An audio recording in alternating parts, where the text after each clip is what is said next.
Bienvenue sur Midi 1, vous suivez Éco-Débat. Alors que les PME constituent l'épine dorsale de nos économies, une question se pose.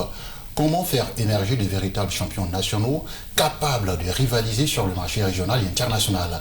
Quelle politique, quel levier, quel partenariat pour transformer les ambitions locales en réussite durable? Pour en parler, deux invités sur notre plateau. Madame Awa Kouyaté, chef d'entreprise et promotrice du Gala des PME. Face à elle, Monsieur Soumoro Yakuba, gérant de l'entreprise Sumdi. Merci à vous d'avoir répondu à notre invitation. Merci beaucoup, Max. Alors, Madame Kouyaté, selon vous, qu'est-ce qui freine aujourd'hui l'émergence des véritables champions nationaux dans l'entrepreneuriat ouest-africain? D'abord, je tiens à remercier Midi 1 de nous donner l'opportunité, comme d'habitude, de pouvoir parler de nos PME locales.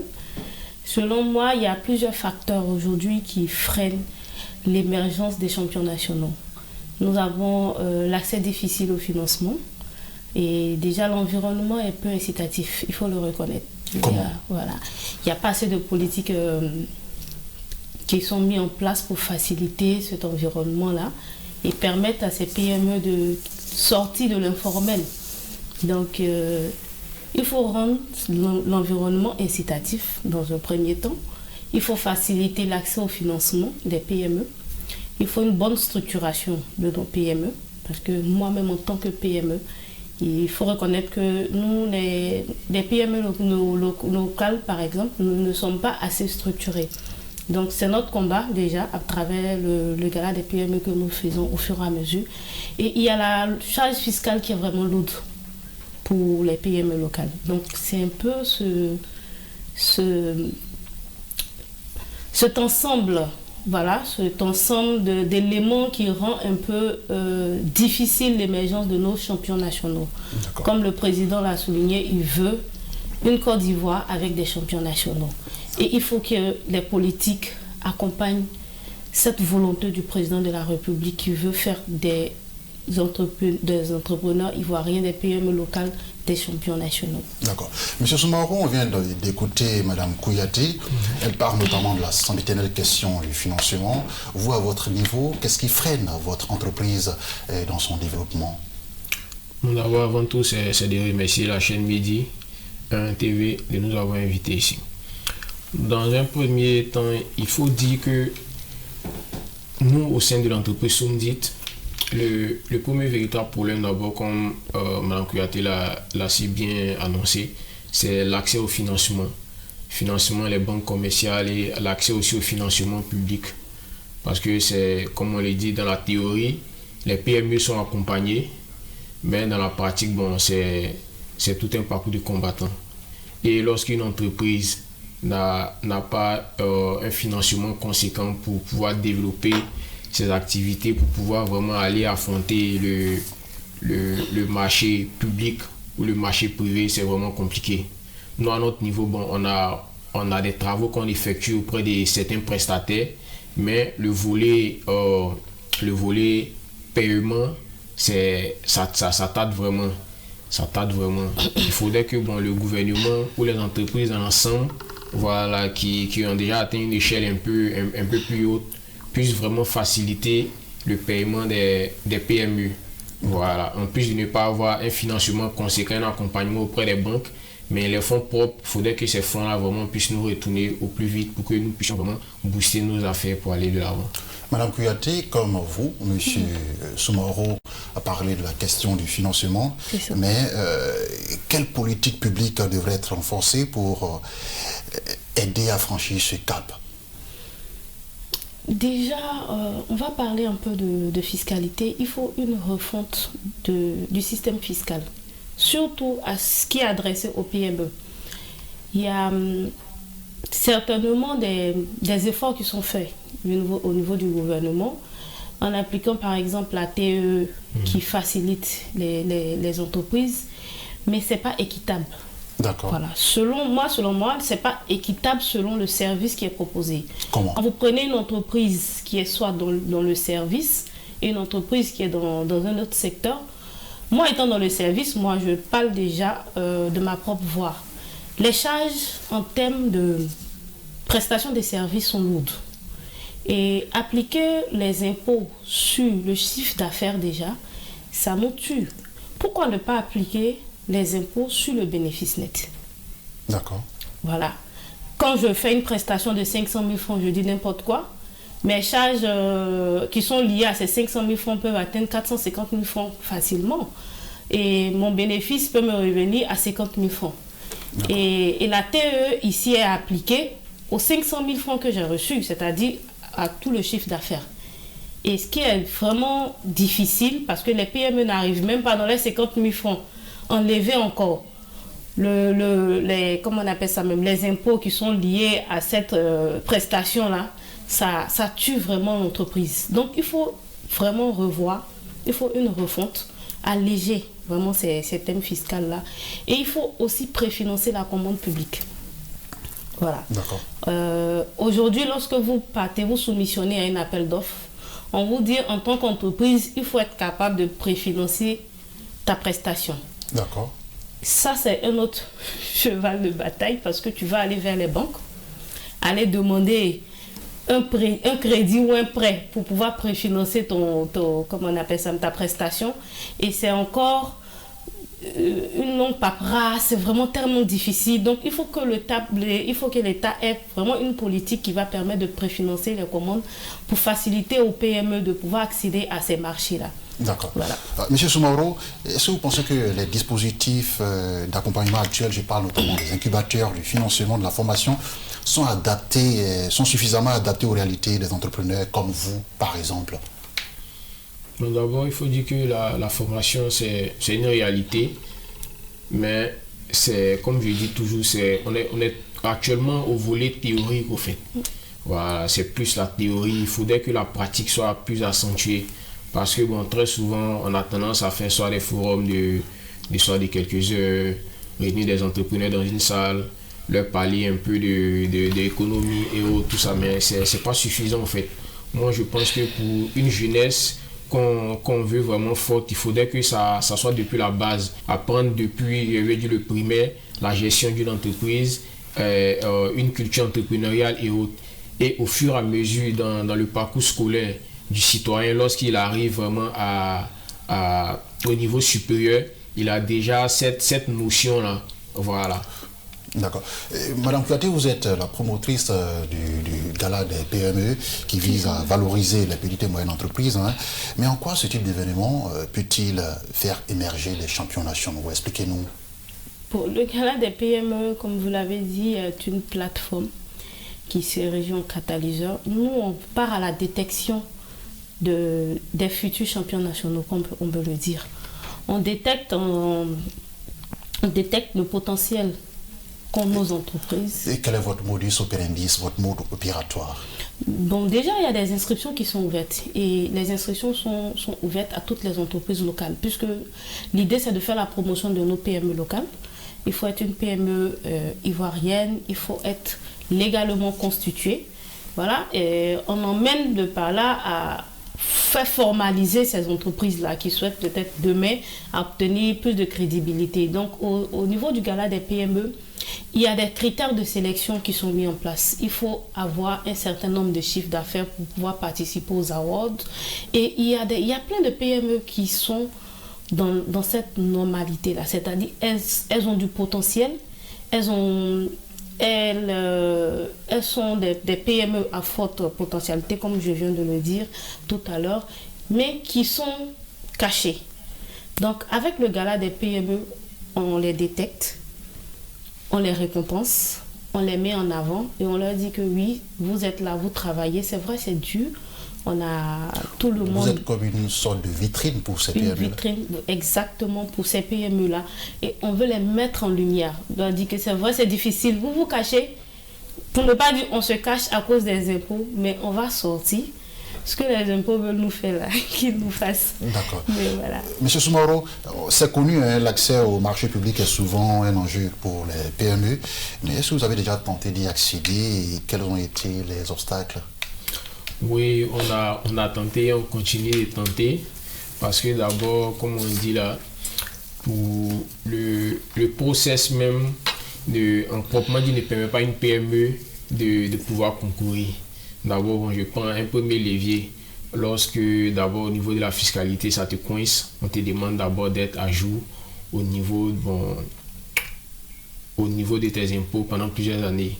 Alors que, bon, très souvent, les PME, si la PME a fait l'effort de d'abord se fiscaliser, il faut dire que dans un premier temps, elle fait l'effort de pouvoir amortir ces impôts-là. Et bon, les différentes PME que j'ai l'habitude de côtoyer, très souvent c'est chaque 2 ans ou chaque 3 ans que la PME fait l'effort de pouvoir se mettre à jour. Et il faut savoir que ça c'est un premier volet. Voilà, le second volet, on nous demande de pouvoir fournir les bons d'exécution, soit peut-être 3 bons d'exécution. Et le bon d'exécution va te demander, il faudrait que tu aies déjà réalisé soit des travaux à hauteur peut-être soit de 10 millions ou soit peut-être de 50 millions tout d'un coup. Bon, ça fait un peu beaucoup fait pour une nouvelle PME. Voilà. Et très souvent, lorsque une PME naît, très souvent, elle part en sous-traitance. Voilà, la sous-traitance ne donne pas ce type de document, en fait. C'est vrai, la formation y est, le savoir-faire de la PME y est. Mais bon, c'est ces petits leviers-là, bon, que celui qui ficelle, voilà, il veut dire soit l'appel d'offres du marché public met en avant et ça disqualifie beaucoup de PME. D'accord. Mais est-ce que c'est pas la peur d'être légalement constitué pour pouvoir quelque part payer ces impôts à la régulière et qui est une sorte de piège même que les PME se font? Non, je dirais pas au fait. Parce que pour une PME légalement constituée, elle devrait normalement souscrire à tous ces points-là, normalement. Non, logiquement, en fait. Oui. Bon, je prends le cas, une PME qui a peut-être 2 ans de vie, voilà. Et lorsqu'elle doit concourir à un marché public, on lui demande de fournir soit des attestations de bonne exécution de moins d'1 an ou bien de moins de 2 ans. Alors que bon, c'est maintenant qu'elle commence à faire ses premiers pas au niveau de ces différents. N'est pas faite pour elle. Non, et au fait, en majorité, ces offres, les offres sont définies ainsi, au fait. D'accord. Voilà. Et une PME qui a 1 an de vie, qui veut peut-être concourir pour aller affronter ce type de marché-là, et on lui demande de fournir une attestation de régularité fiscale. Bon, très souvent, les PME pour se mettre à jour, c'est en fin d'année. Et bon, soit peut-être 3 mois, 6 mois après sa création, elle veut concourir pour que ça freine. Voilà. Pas parce qu'elle n'a pas la capacité, mais c'est parce que bon, il y a ce hic-là qui crée un souci au fait. D'accord. Et Madame Kouyaté, quelles recommandations feriez-vous pour améliorer l'accès au crédit pour les entrepreneurs locaux? Déjà, pour l'accès au crédit, ce qu'on demande la plupart du temps aux entrepreneurs, aux PME, c'est la garantie. Ça freine beaucoup les PME. L'aval. Et la garantie, l'État a fourni vraiment un effort à travers la SGPME, la Société de garantie, mais qui reste vraiment insuffisant parce que cette garantie est sous forme silencieuse. Moi, une entreprise lambda, je ne peux pas me lever, aller à la SGPME pour dire je veux un prêt financier. Est-ce que vous pouvez me fournir une garantie? La SGPME, ils avaient prévu cela dans leur programme, mais qui n'a pas encore été mis en place. Donc, leurs formes de garantie se font à travers les banques, mais de façon silencieuse. Et c'est vraiment difficile pour les entreprises d'accéder à ces crédits-là. Donc, il faut déjà lever, il faut renforcer la garantie que l'État met à la disposition des banques et même, pourquoi pas, garantir directement les entreprises. D'accord. Voilà. Elle vient de parler des banques commerciales. Est-ce que vous avez l'impression qu'elles ne vous soutiennent pas? Bon, les banques commerciales, comme on dit, c'est du business aussi qu'elles font. Hein, parce qu'en réalité, elles ne soutiennent pas en fait les PME.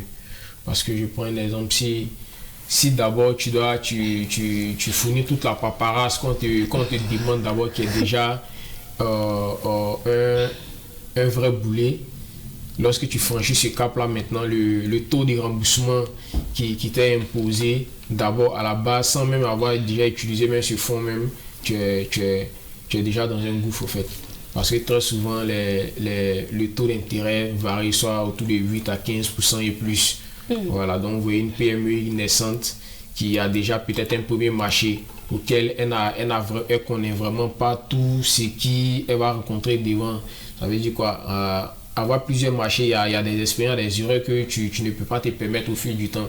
Mais pour un premier marché, lorsque tu pars vraiment prendre un crédit et d'abord le taux de remboursement avoisine les 15 à 20%, on voit déjà psychologiquement c'est déjà un problème. Voilà. Et dans la réalisation, il faut vraiment être minutieux pour pouvoir rembourser à la fin. Donc, une fois que tu as fait un petit problème, si je peux dire ainsi, automatiquement, bon, tu te mets déjà à dos et les 20% de remboursement et peut-être une pénalité à la suite. Donc, il faudrait vraiment voir ce taux de remboursement-là. Et vraiment, lorsqu'on veut accompagner une PME, il faudrait vraiment l'accompagner dans le sens, pas avoir business, mais voir dans le style accompagnement. C'est pourquoi toujours on appelle le gouvernement à pouvoir mettre un mécanisme en place qui pourront vraiment aider les PME, pas de façon théorique, mais plus dans la pratique. D'accord. Madame Kouyaté, dans la promotion de l'émergence des champions nationaux, l'entrepreneuriat féminin est souvent mis en avant. Et est-ce qu'il est traité de manière spécifique dans les politiques d'émergence des champions nationaux, concrètement? Plus ou moins, actuellement, il y a plein d'efforts qui sont faits. Comme je le dis toujours, l'idée c'est de reconnaître ce qui est déjà fait et faire des propositions pour que cela soit renforcé. Donc déjà, il faudrait prendre en compte la situation une femme chef d'entreprise et proposer des systèmes d'accompagnement qui sont adaptés. Il faut accentuer cet accompagnement-là parce que être femme chef d'entreprise et être un homme chef d'entreprise, on a tendance à nous faire croire que être femme chef d'entreprise demande moins d'efforts. Pourtant, moi, je me dis que si moi et peut-être M. Soumoro, on aspire à aller vers un marché où on concourt pour un appel d'offres, tout est mis sur la même table. C'est pas parce que moi je suis une femme que j'aurai plus de chance que lui, ou c'est pas parce que lui il est un homme qu'il a plus de chance que moi. Donc déjà, moi j'aimerais, on a fait un appel aux femmes pour dire c'est le monde des affaires et la bataille est rude. On ne doit pas se mettre dans la posture de femme, on doit se mettre dans la posture de dirigeant d'entreprise. Et les accompagnements qui sont faits au niveau des structures internationales comme nationales pour mettre en avant les femmes, il faut renforcer ce genre d'accompagnement-là et permettre à plus de femmes de pouvoir se révéler. On a tellement de femmes qui sont dans l'informel que si on décide de les suivre et de les accompagner véritablement, on verra en l'entrepreneuriat féminin un véritable levier de développement, surtout en Afrique de l'Ouest. D'accord. Monsieur Soumoro, l'environnement administratif, on en parle. Est-ce qu'il est favorable à l'entrepreneuriat aujourd'hui? Et quelle lourdeur freine votre croissance? D'abord, au niveau de... D'abord, il faut dire que l'environnement, comme je le dis toujours, le mot théorie, dans la théorie, c'est accessible. Voilà. Dans la théorie, c'est accessible. Mais dans la pratique, c'est tout un problème. Voilà, dans la pratique, c'est tout un problème. Mais il y a le CPC qui est là, qui... Non, dans le CPC, aujourd'hui, quand tu regardes, on te dit la création d'entreprise et autres, tout ça, là, répond à tous tes besoins en 24 heures, en 48 heures, mais en réalité, au fait, sur les lieux, c'est pas ce qui est. Voilà, même la prise de rendez-vous en ligne et autres, tout ça, là, c'est tellement beau dans la théorie, mais dans la pratique, au fait, c'est tout un parcours de combattant. Et en majorité, les PME qui veulent vraiment se formaliser, lorsque elles vont vers le CPC au finish, elles sont obligées de passer vers d'autres PME qui utilisent peut-être d'autres leviers qu'on ne maîtrise pas bien pour pouvoir faciliter la créance. Voilà, donc à ce volet-là, il faut vraiment faire l'ouverture, il faut vraiment que les différents sites, que ce soit Internet et les sites physiques, il faudrait que vraiment l'accueil et le service soient vraiment mis au petit soin de la PME. Il faudrait qu'on puisse l'encourager au fait à vraiment venir se régulariser. Vous avez parlé des femmes qui sont nombreuses dans l'informel, mais quelles mesures d'accompagnement pour les faire passer au formel? Des mesures d'accompagnement, déjà, il faut, comment je propose déjà, c'est d'alléger. Moi, je le dis par expérience et parce que je suis un peu dans un monde où règne la peur du poids de la fiscalité. Donc les entreprises ont peur aujourd'hui de se formaliser parce qu'une entreprise qui se crée aujourd'hui, à partir du mois qui suit, commence à payer les impôts. Voilà. D'accord. Et quand elles voient ça automatiquement, elles ne se sentent pas prêtes. Donc il faut pouvoir enlever cette idée reçue-là et enlever même l'histoire, le fait même de pouvoir. Même, il y a plusieurs manières de le faire. On peut le dire, bon, pour une première année, il n'y aura pas d'impôt à payer, par exemple. Une deuxième année, au lieu des 6% ou des 5% de la TE, vous payerez peut-être 2% au fur et à mesure. Il faudra que ça se fasse de façon échelonnée. D'accord. Et lorsqu'ils le feront ainsi, ils verront que les gens se sentiront un peu plus à l'aise pour pouvoir se formaliser. Donc il y a ce type de...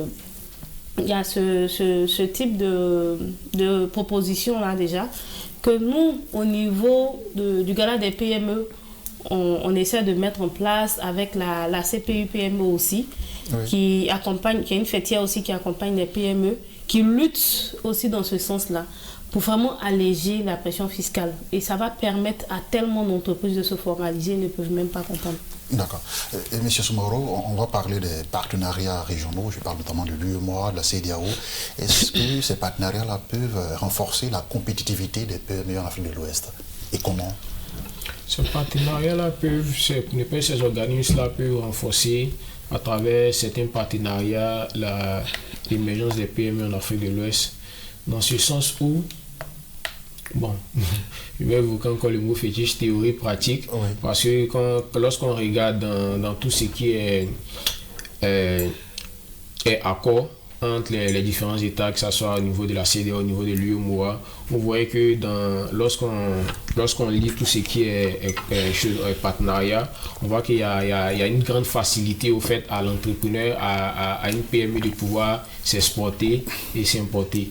Mais dans la pratique, c'est tout un problème. Voilà. Normalement, une PME ivoirienne qui doit peut-être partir conquérir dans une zone CEDEAO, UEMOA, normalement, bon, il n'y a vraiment pas grande taxe à payer. Mais dans la pratique, on voit que vraiment, il y a une autre réalité au fait. D'accord. Voilà. D'accord. Il y a des taxes qui sont imposées un peu partout et bon, je pense que ça freine un peu.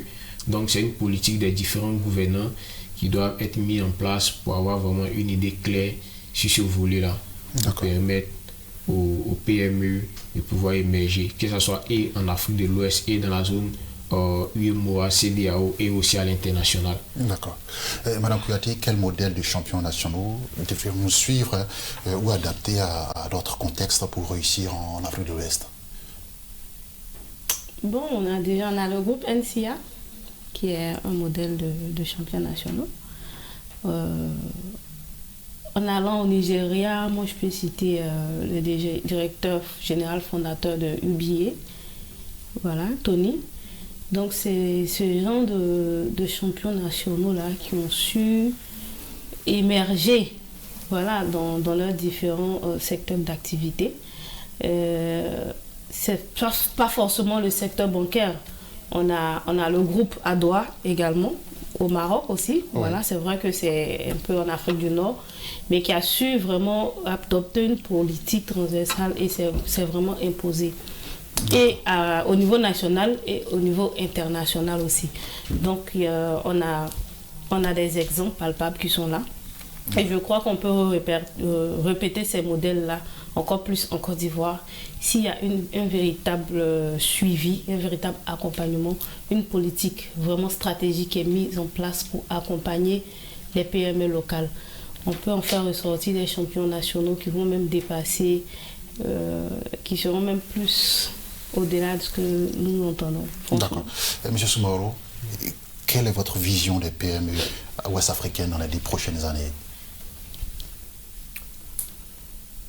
au niveau des PME ouest-africaines, il faut dire que nous rêvons vraiment de conquérir nos propres marchés.